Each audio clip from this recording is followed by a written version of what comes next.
সিরিয়ায় ইসরায়েলি বিমান হামলায় হিজবুল্লাহ কমান্ডার নিহত। মার্কিন সংবাদ মাধ্যম দাবি করেছে, সিরিয়ায় সাম্প্রতিক বিমান হামলায় ইসরায়েলি সামরিক বাহিনী হিজবুল্লাহর একজন সিনিয়র কমান্ডারকে হত্যা করেছে, যিনি 2007 সালে ইরাকে মার্কিন সেনাদের উপর হামলার পরিকল্পনা করতে সহায়তা করেছিলেন বলে জানা গেছে। শনিবার 23 নভেম্বর এক প্রতিবেদনে এ খবর দিয়েছে আল জাজিরা।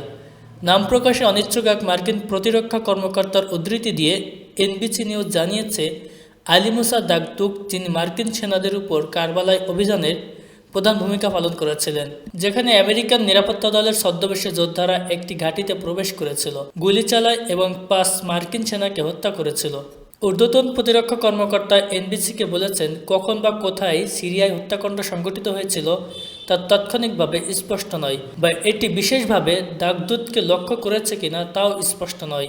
জানা গেছে, দাগদুক মার্কিন বাহিনীর হাতে ধরা পড়েছিল, কিন্তু পরে বাগদাদ থেকে মার্কিন প্রত্যাহারের পরে ইরাকি সরকার তাকে ছেড়ে দেয়। গত সেপ্টেম্বর থেকে লেবাননে হিজবুল্লাহর বিরুদ্ধে হামলার পাশাপাশি সিরিয়াতেও আক্রমণ চালাচ্ছে দখলদার ইসরায়েল। বৈরুতে ইসরায়েলের অব্যাহত হামলার মুখে অনেক হিজবুল্লাহ যোদ্ধা সিরিয়াতে আশ্রয় নিয়েছেন।